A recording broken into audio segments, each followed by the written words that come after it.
Hello and welcome to Non-Stop Wrestling Chat. My name is Barry and this is your Smackdown review. Okay guys, let's just get into the review. Before we do, as always, don't forget to hit like, hit subscribe and hit that notification bell. So we start off with Roman and Heyman, as I was expecting to happen anyway. Heyman brings up last week that Jay emerged as the sole beneficiary. He dethroned a king, he braved a brawl, he solved a riddle. Heyman introduces Jay, he comes out, Jay heads in, kind of going a little bit till they're interrupted by Baron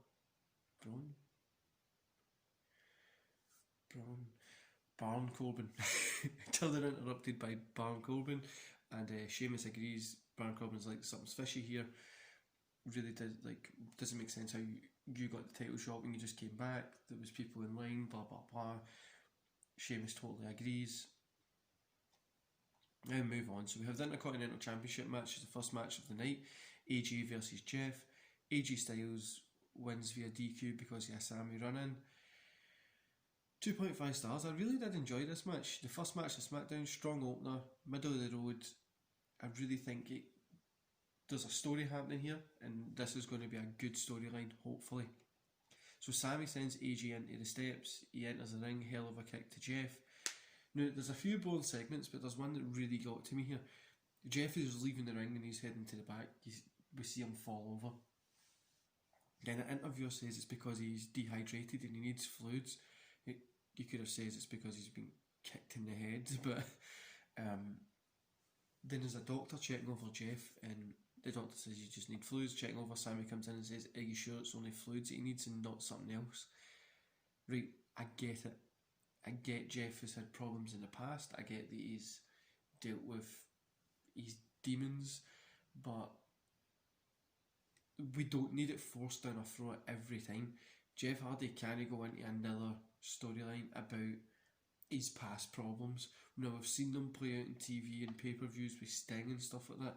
Don't let this become what this guy's defining legacy of wrestling would be.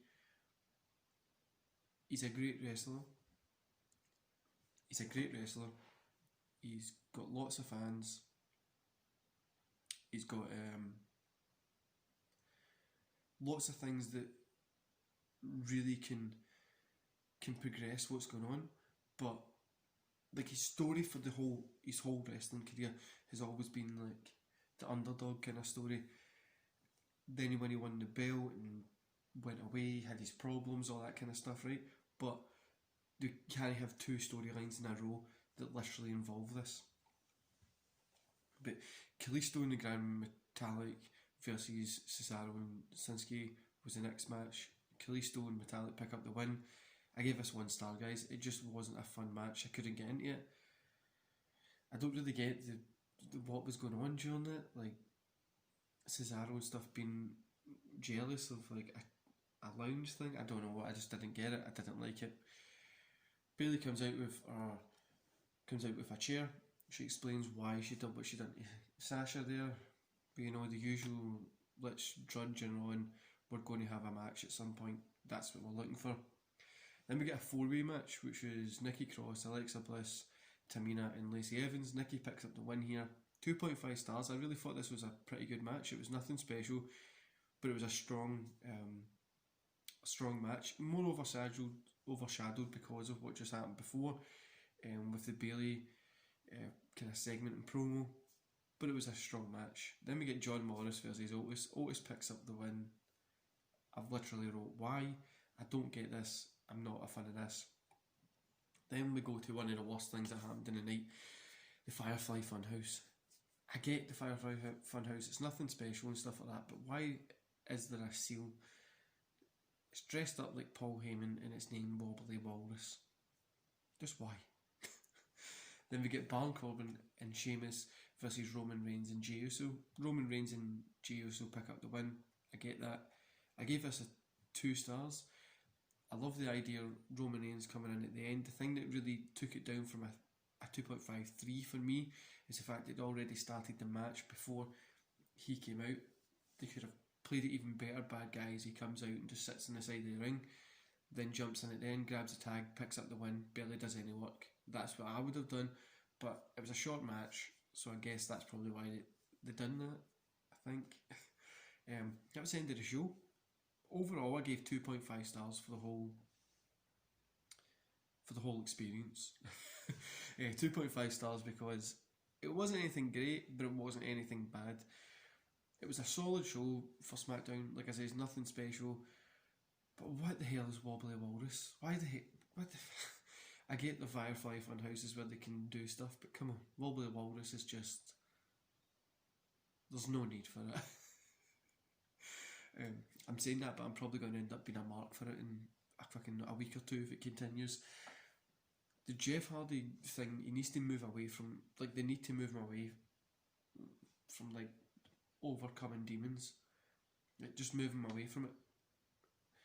And then, I'm loving the Roman Reigns character at the moment. See the way, like, that's the way I've always thought his character should be, just that badass coming in, picking up a win, heading home kind of gimmick. It works really well. And yeah, I honestly think that is one of the best ways to use that guy. I hope they get Jeff Hardy out of the stale. Jeff and AJ had a match tonight that was like AJ was counting on everything that Jeff was doing.